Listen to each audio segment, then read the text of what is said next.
On now to the Pertemps. Cider Burley is 7-1 favourite. First assignment 11-1. Samburu Shuja 12-1. Aaron Ladd 14-1. Walk to Freedom 14-1. 16-1 Bar. And Joe, sitting to my left, told us just before we came on air that his nap for the day is in this race. So we'll come to nap you first. Week. I could be way wrong here, but indulge me for a moment. Or 5 minutes. Yeah, not what I am of Dan Skelton's. Came from Adrian Keatley's in Ireland, had his first run for him I think in early October at Uttoxeter, where it was just under 3 miles and he won off of 1:22. He then went to I think it was the October meeting at Cheltenham, where I think he'd have been third at worst behind the Mighty Don when he fell 2 out.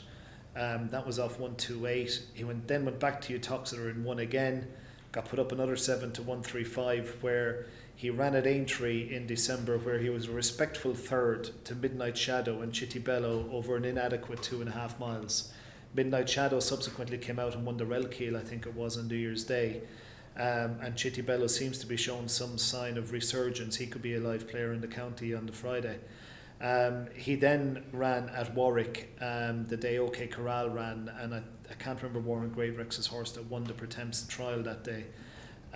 But to say he was eye-catching would be an understatement, given how wide, no cover, and out the back he was. I think he finished 4th or 5th, and he's left on the same mark. I think he's going to get into the race. He'll probably get in towards the bottom. And I like Dan Skelton's got a decent record at targeting these handicap hurdles from fair ways out. And I could be completely wrong, but I think I've got a good bit of 33s about him for the race, and I think if he lines up, he'll take a fair bit of whacking. 25-1, he is currently best priced, and that's with Sporting Bet, and it is no run, no bet there as well. No run and no bet. So yeah, if you shop around, you can get the value there. Not what I am is Joe Chambers' nap of the week in the Pertemps. Tony, how are you looking at this one? Not what I am after listening to that. That was quite a convincing case. Yeah, I saw that Warwick run over the weekend actually, and it was promising to say the least. Ran a lovely trial. Yeah, it did. Yeah, like I said, I think that could be 25s and 20s could well be under pressure. And again, just looking at the exchange price, not a great deal of money, but you've got money queuing up to back it around about the 25-1 mark and less. So, like I say, that might be under pressure. The one I looked at, I mean, I haven't had a great look at the race. So again, this is a kind of race I tend to look at the overnight stage or the 48-hour stage, which is a godsend for people like us if you want to get a head start on the week. I quite like Sykes. Course form, good win at Haydock last time. Didn't go up that much, I think he went up £4 for that. I can see Sykes running quite well, but no massive opinion at the present moment. Interesting to see Atois Phil, a Sea of Blue on Oddschecker, on a sliding mark down now to about 144, beaten 29 lengths, 10 lengths, 27 lengths, pulled up 13 lengths and 12 lengths for Gordon Elliott. So someone there getting involved this morning. I don't think they've invented the headgear he'd need in order to I think the trainer's given a couple of interviews in the last couple of days, so that could be why that price is going. Andy, what are you looking at? Yeah, I've backed a couple in this race at big prices, anti-post.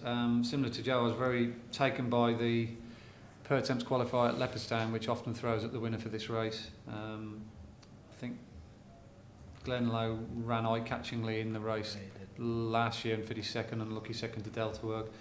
And Sir de Burley was one that very much caught the eye. He went out into that last circuit the first 6 home, of course, after qualifying. Oh, and he luckily just sneaked into 6th. But in doing so, and this is the amazing thing, I clocked. There was 2 races over 3 miles. The other one was won by Apples Jade, of course, won the Grade 1. Apples Jade ran 3:02.4 for the circuit when they went past. They jumped the one away from the stands to the line. 3:02.4. Cider Burley, in coming from last to 6, ran 3:01.9. So he actually beat a Grade 1 hurdle on the last circuit. So he's obviously operated at a very fast level by beating 25 odd horses to finish 6th. Not knocked about either, by the way. And he's been the gamble ever since. I think he was 20s when the book opened. Did Thermostocles qualify in that race as well, Joseph's? Thermostocles has, that finished 3rd, hasn't run since either, that's another one to mention. But he was further up the field. The 2 big eye catchers on the numbers where they started going away from. The other one was Walk to Freedom, Again, another astonishing run. He actually ran the quickest of the circuit times. He ran 3:01.7. So he's just slightly quicker than Sir de Burley. He was just slightly ahead of Sir de Burley, but made up the more ground in the back part of the race. Unfortunately, the handicap has absolutely massacred him. He's gone up. I think he's gone up £8 for just sitting in his box. He's now carrying 11 stone 10, which is a little bit of a worry. Is that Jessie again? It's Jessica Harrington, yeah. I know she's probably going to be crucifying the handicapper. That would be a slight concern because I don't think that's fully deserved. But that was available back at 33-1. So I've backed these two at big prices. They're now obviously trading much shorter, so I'll be comfortable in that position I'm in. I take Joe's views on board. That's a really good spot with the Dan Skelton horse. And the first assignment's another one to mention as well. Nick Wayne Williams. That yard could be going through a bit better form. They just all of a sudden hit the buffers for some reason. But if you look at that Paisley Park run, he got beaten 11 3/4 by Paisley Park, and Shades of Midnight was second. It took a genius to work out that Paisley Park's now a Grade 1 horse, and Shades of Midnight won a Grade 2 when he went back there next time. So strictly on that form, off a mark of 135, he was up against a horse rated in the 160s. He's got to have a big chance, and he's run really well twice at Cheltenham this year when he won by 9 lengths in November, and of course he won that 20 runner at field and beat Vive Le Roy. So he's definitely one to consider, but he was backing up at Haydock after winning at Cheltenham as that's well. That's right, yeah, he was. They 7 days. They had to run him again under a penalty. So, but he's had 61 days off now. He's qualified. It's that yard, that Ian Williams yard. If his horses start running well in the sort of 8 days in the build to the festival, I'd certainly be having a keen interest in him. Just one point before we move on. It's a quick one as well. How time consuming is it to keep your own speed figures? Incredibly. It pays though. Yeah, I mean, luckily I've got two other guys that help me with crunching the actual overall figures. They've got the program that we use, which gives me. Oh, so a lot. Is some of it automated? Yeah, a lot of it's just basically we put the overall time in against the standard times that we've got, and it basically spews out the number that they do. But I go back and do the sectionals, like, from.